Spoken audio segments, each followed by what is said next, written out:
Ministro Dias Toffoli, do Supremo Tribunal Federal, nega recurso do ex-ministro José Dirceu contra a prisão após condenação em segunda instância. Eu estou deferindo de ofício a prisão domiciliar e monocraticamente. O envio do recurso ao Supremo foi uma decisão do vice-presidente aqui do STJ, ministro Humberto Martins. Daniele explica que convenceu o marido e os 2 filhos de que cederia o útero para a gravidez de uma outra pessoa. A minha vontade de ajudar a Gabi era muito maior do que qualquer outra coisa, foi muito tranquilo.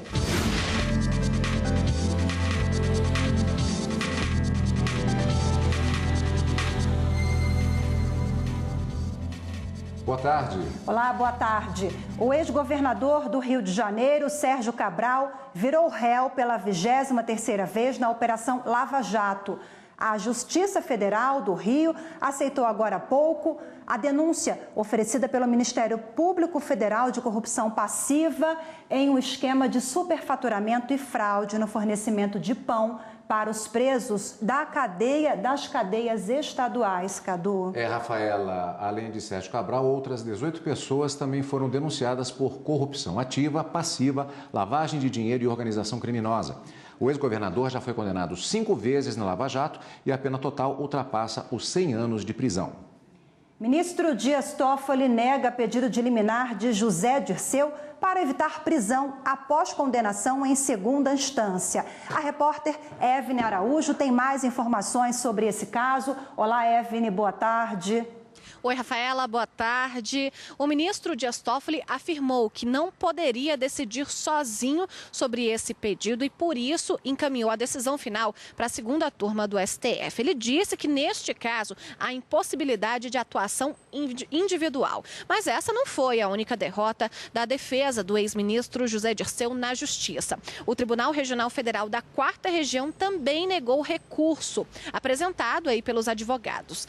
Isso em relação à condenação de 30 anos e 9 meses de prisão por corrupção passiva, lavagem de dinheiro e organização criminosa no processo que investigou irregularidades na diretoria de serviços da Petrobras. Voltamos ao estúdio.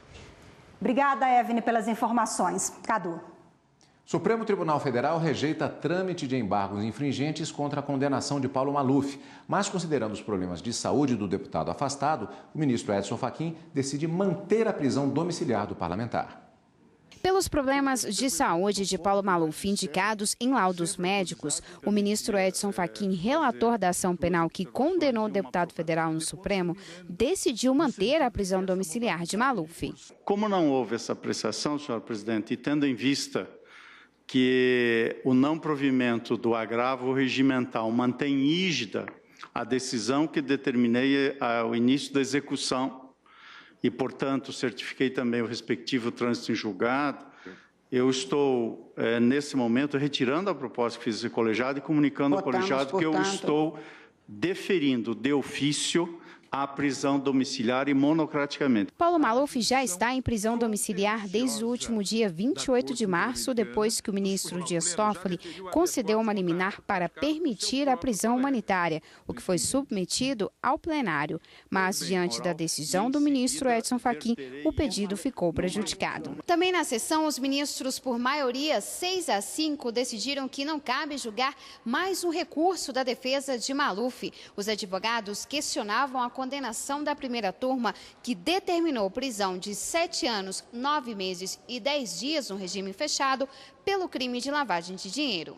Os ministros Edson Fachin, relator do caso, Luiz Roberto Barroso, Luiz Fux, Rosa Weber e o decano Celso de Mello votaram que não caberia julgar os chamados embargos infringentes. O critério para julgar seria 2 votos a favor da absolvição do réu durante o julgamento nas turmas. São admissíveis no Supremo Tribunal Federal embargos infringentes oponíveis a acórdãos majoritários de qualquer de suas turmas, proferidos em sede de ação penal originária, desde que haja 2 votos vencidos em favor do réu condenado, ambos consubstanciadores de juízos absolutórios em sentido próprio. Já os ministros Dias Toffoli, Alexandre de Moraes, Gilmar Mendes, Ricardo Lewandowski e Marco Aurélio aceitavam julgar os embargos. Não há qualquer cláusula, quer no regimento interno, quer no Código de Processo Penal, que limite a adequação dos embargos infringentes à natureza da matéria em que ocorrida a discrepância no órgão julgador. Com o placar em 5-5, o voto de desempate foi da ministra Carmen Lúcia. Segundo ela, também são necessários 2 votos divergentes para caber embargos infringentes em decisão das turmas.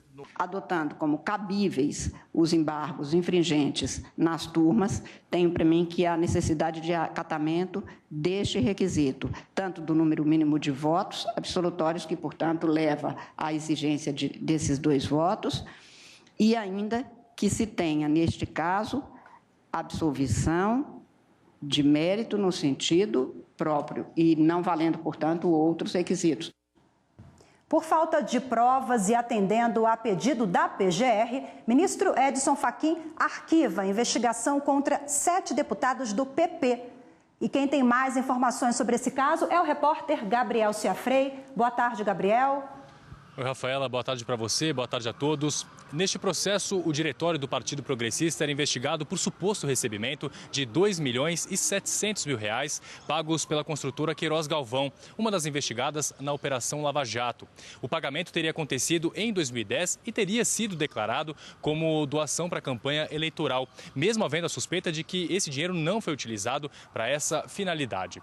Com a determinação do ministro Edson Fachin de arquivar o processo, 7 políticos então deixam de ser investigados nesse inquérito. Mas 4 deles continuam sendo investigados em um outro inquérito que apura o repasse de cerca de R$1.600.000 também pela Queiroz Galvão, que teria sido feito em 2011.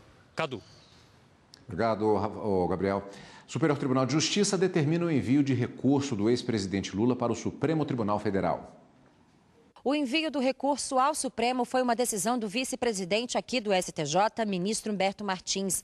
A defesa do ex-presidente Luiz Inácio Lula da Silva recorreu da decisão da 5ª turma que negou por unanimidade o pedido de habeas corpus preventivo no dia 6 de março.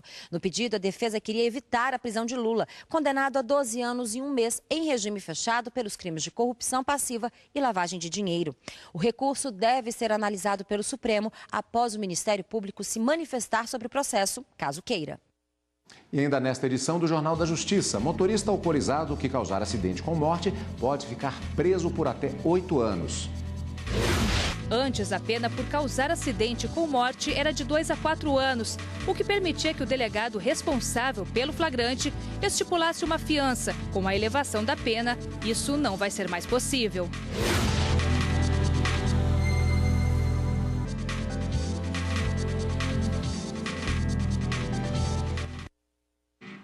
A Procuradora-Geral da República, Raquel Dodge, enviou às autoridades portuguesas documento em que reafirma o compromisso do Estado brasileiro em garantir os direitos fundamentais de Raul Schmidt. Alvo de processo de extradição, o empresário brasileiro envolvido na Operação Lava Jato está detido em Lisboa. O documento vai ajudar o Ministério Público de Portugal a defender a extradição no Tribunal Europeu de Direitos Humanos. O empresário, que tem dupla cidadania, recorreu à Corte Europeia depois de ter a extradição determinada em todas as instâncias da Justiça portuguesa. O Tribunal Superior do Trabalho julgou inválido um acordo firmado entre uma empresa e um ex-funcionário. O motivo foi o local onde ocorreu o acordo. Pela lei, toda a ação deve ser julgada na localidade onde se prestou o serviço. O Tribunal Regional do Trabalho da 12ª Região chegou a reconhecer a validade do acordo e julgou o processo extinto. O acordo entre as casas pernambucanas e o gerente da loja foi firmado na Câmara Intersindical de Conciliação Trabalhista do Comércio de São Paulo. Por mais de 20 anos, o empregado prestou serviços no Estado, mas na época da rescisão do contrato, trabalhava em Santa Catarina. Em recurso ao Tribunal Superior do Trabalho, o gerente sustentou que a representação dos sindicatos abrange os empregados que desempenham as funções no estado em que o trabalhador está situado e pediu a anulação do acordo e o pagamento de parcelas referentes ao período em que trabalhou na empresa. O relator do caso na primeira turma, ministro Hugo Carlos Scheuermann, citou o artigo 625-D da Consolidação das Leis do Trabalho, que diz que a ação trabalhista estará submetida à comissão de conciliação prévia se, na localidade da prestação de serviços, houver sido instituída a comissão no âmbito da empresa ou do sindicato da categoria. E concluiu que a comissão de conciliação prévia, que teria atribuição para analisar o caso, seria aquela instituída na cidade em que o gerente trabalhou nos últimos anos de serviço, já que os conflitos de trabalho surgiram nesta localidade. Por unanimidade, a primeira turma do TST aceitou o recurso e reconheceu a invalidade do acordo, determinando o retorno dos autos ao TRT de Santa Catarina. Caberá aos desembargadores da 12ª Região examinar os recursos ordinários. E começaram a valer ontem as mudanças no Código de Trânsito que aumentam a punição para motoristas embriagados ou drogados que causarem acidentes com vítimas. A alteração define que motoristas que estiverem sob efeito de álcool ou drogas, enquadrados na Lei de Trânsito por homicídio culposo, que é sem intenção de matar, cumpram pena de 5 a 8 anos de prisão, além de ter o direito de dirigir suspenso ou proibido. Antes, a pena por causar acidente com morte era de 2 a 4 anos, o que permitia que o delegado responsável pelo flagrante estipulasse uma fiança, que poderia liberar o motorista imediatamente. Com a elevação da pena, isso não vai ser mais possível.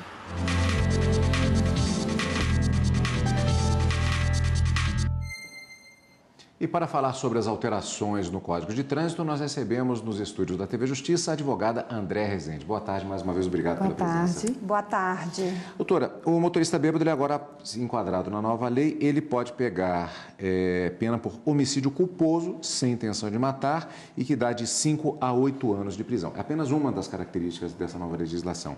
É um avanço, na sua opinião?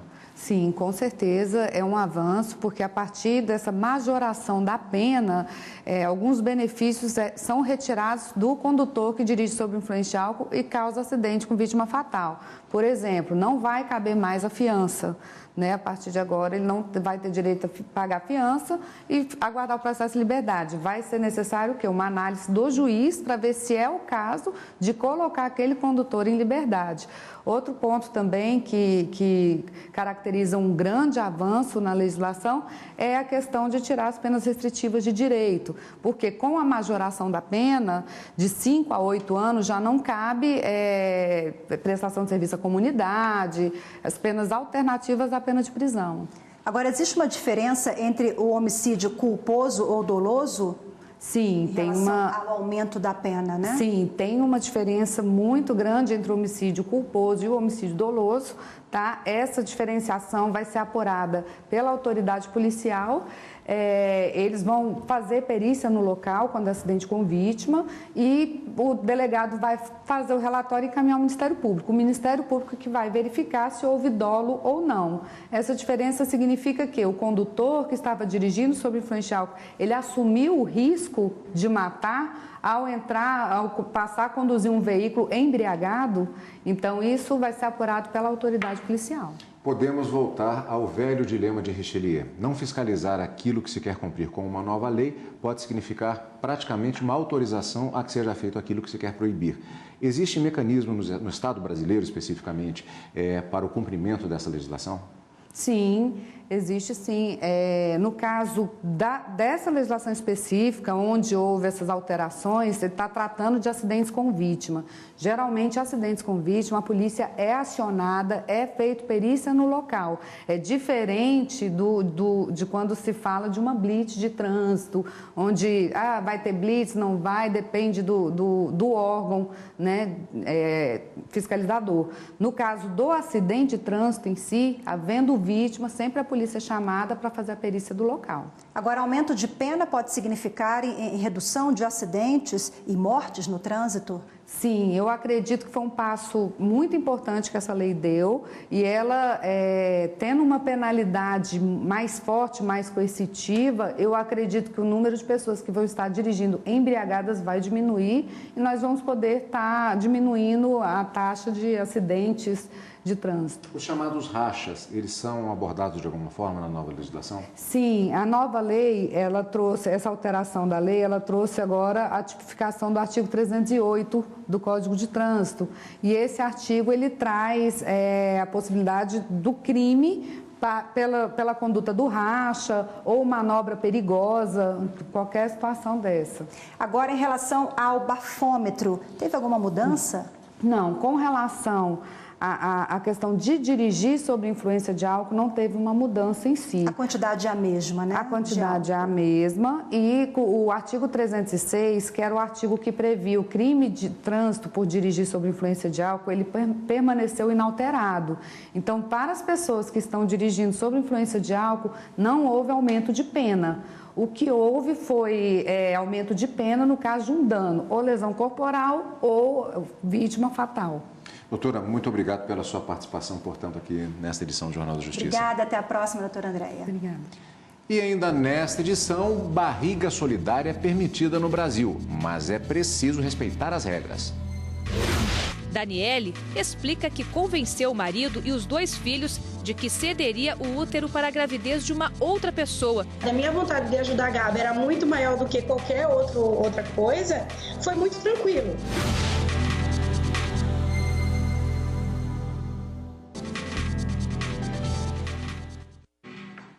O pagamento do IPVA não é responsabilidade do ex-proprietário, mesmo quando a venda do veículo não é comunicada ao órgão de trânsito. A decisão é dos ministros da segunda turma que, por unanimidade, afastou a responsabilidade solidária do antigo proprietário de veículo pelo pagamento do IPVA. O caso veio para o STJ depois de o Tribunal de Justiça de São Paulo declarar que a responsabilidade solidária de quem vendeu o veículo inclui o pagamento de débitos como taxas, IPVA e multas. De acordo com o acórdão estadual, essa responsabilidade só termina quando a venda é comunicada ao órgão de trânsito, o que não aconteceu. No STJ, o antigo dono alegou que o Código de Trânsito brasileiro prevê a solidariedade entre vendedor e comprador do veículo apenas em relação às multas, até a data em que a venda for comunicada. O relator do recurso, o ministro Og Fernandes, lembrou que a jurisprudência do tribunal reconhece que o artigo 134 do Código de Trânsito, que trata da transferência de veículo, não se aplica ao IPVA, já que o não pagamento do imposto caracteriza débito tributário e não uma penalidade. O relator conheceu parcialmente o recurso e determinou o afastamento da responsabilidade solidária do antigo dono quanto ao pagamento do IPVA do automóvel vendido. Durante 2 dias, juízes, corregedores e desembargadores discutiram os desafios e perspectivas da propaganda eleitoral nas eleições de 2018. Na manhã desta sexta-feira, os juízes, corregedores e desembargadores participaram de um debate sobre os temas mais polêmicos da propaganda eleitoral: remoção de conteúdo, fiscalização da propaganda na internet, responsabilidade por divulgação de conteúdo e direito de resposta. Nos proporcionou, então, esse conhecimento aí, principalmente esse relacionamento, vamos dizer assim, com as redes sociais. O seminário foi promovido pela Escola Judiciária Eleitoral do TSE para especialistas, juízes eleitorais, corregedores e desembargadores dos tribunais regionais eleitorais, com o objetivo de preparar os participantes para as eleições gerais de 2018. O presidente do TSE, ministro Luiz Fux, participou da abertura do seminário e defendeu o direito à jurisprudência durante o período eleitoral. Hoje, a ideia no mundo inteiro é de que a jurisprudência dos tribunais seja um norte para os juízes. Então, essa jurisprudência, ela, em primeiro lugar, tem de ser coerente, quer dizer, não se pode julgar casos iguais de maneira diferente, e ela tem de ser estável, porque uma das preocupações da justiça é garantir a previsibilidade, porque ninguém vive sem previsibilidade. No evento, os palestrantes falaram também sobre a necessidade de se preservar a liberdade de expressão sem prejudicar a isonomia entre os candidatos em todo tipo de propaganda eleitoral, impulsionamento de conteúdo, uso das redes sociais e o combate às notícias falsas, as chamadas fake news. Você já ouviu falar em barriga solidária? É quando a mulher empresta o útero para gerar um bebê para outra pessoa que não pode levar a gravidez adiante. Rafaela, e o Brasil permite a cessão temporária do útero, mas impõe uma série de regras para que isso aconteça. Veja agora o que diz a lei sobre essa prática, que vem ganhando cada vez mais espaço por aqui.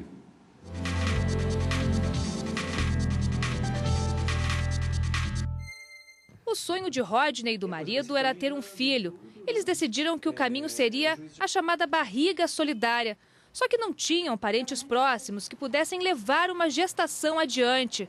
Resolveram, então, ir para os Estados Unidos, onde gastaram cerca de $100 mil entre a clínica de fertilização e a mulher que cedeu o útero. Vitória nasceu no país americano e foi registrada na Embaixada Brasileira com dupla cidadania.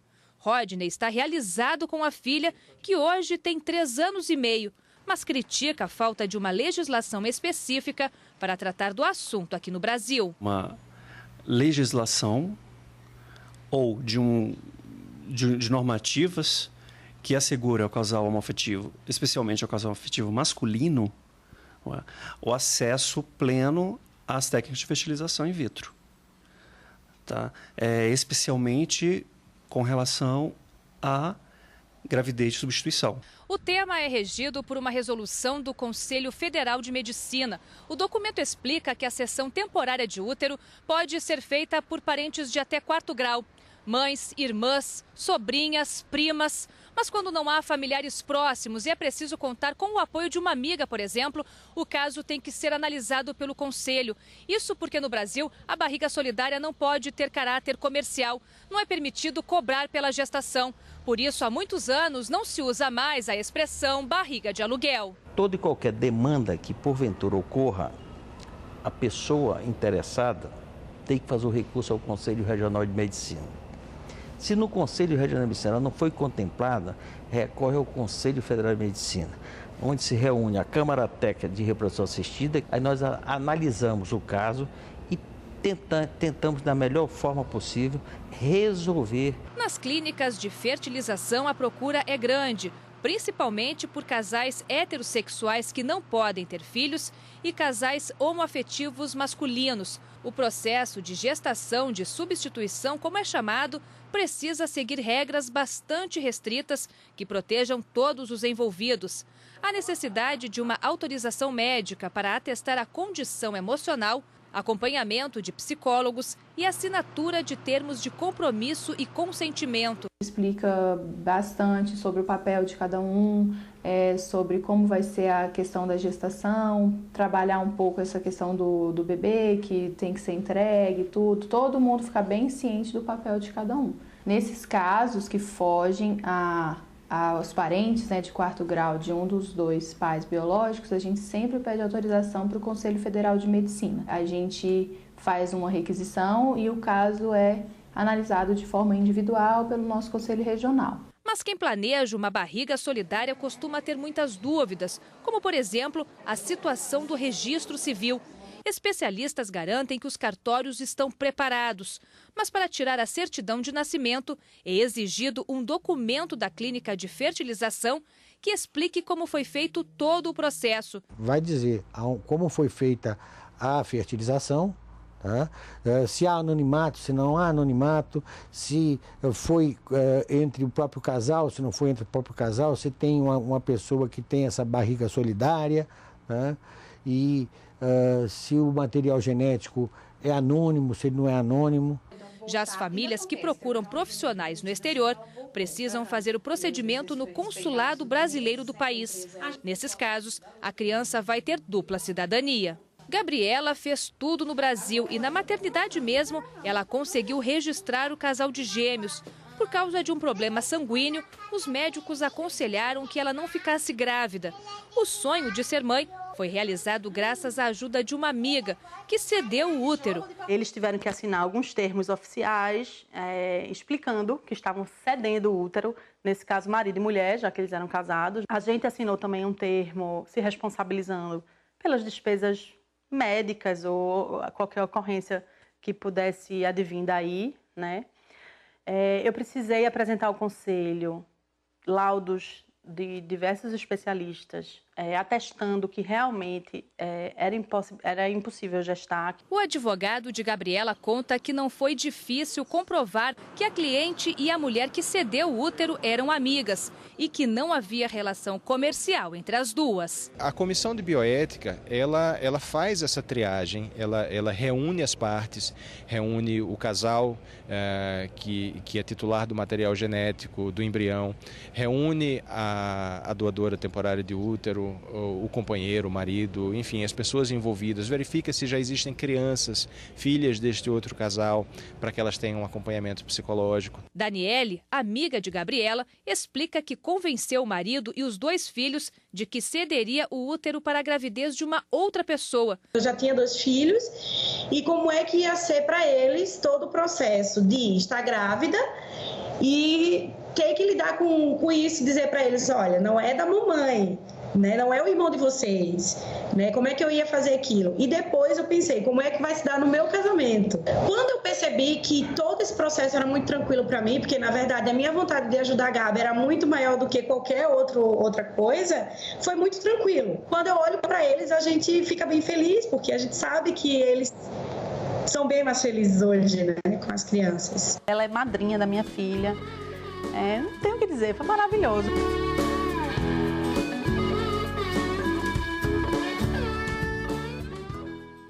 É bacana, é interessante quando a gente vê a situação que dá certo, mas é uma questão que, na verdade, é extremamente delicada, porque você lida com realidades diferentes, pessoas diferentes e, principalmente, a defesa do interesse da criança que é gerada. Então, por isso, a legislação ela tem que ir acompanhando gradativamente. Agora, como nós vimos agora na reportagem, é um ato também de amor, de carinho, de amizade, né? Ainda bem que nessa história aí que nós vimos, todo mundo está feliz. É verdade. Isso que importa, né? Isso que importa. E o Jornal da Justiça quer mostrar vídeos de todos os cantos do Brasil. Grave uma história interessante no seu celular e mande para a gente.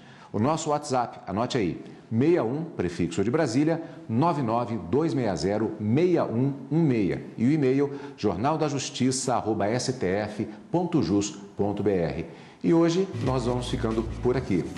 E você pode também acompanhar, viu, a gente pelo site da TV Justiça, né, Cadu? tvjustiça.jus.br. Obrigada pela audiência, um ótimo fim de semana para você, até segunda. Eu volto na próxima semana.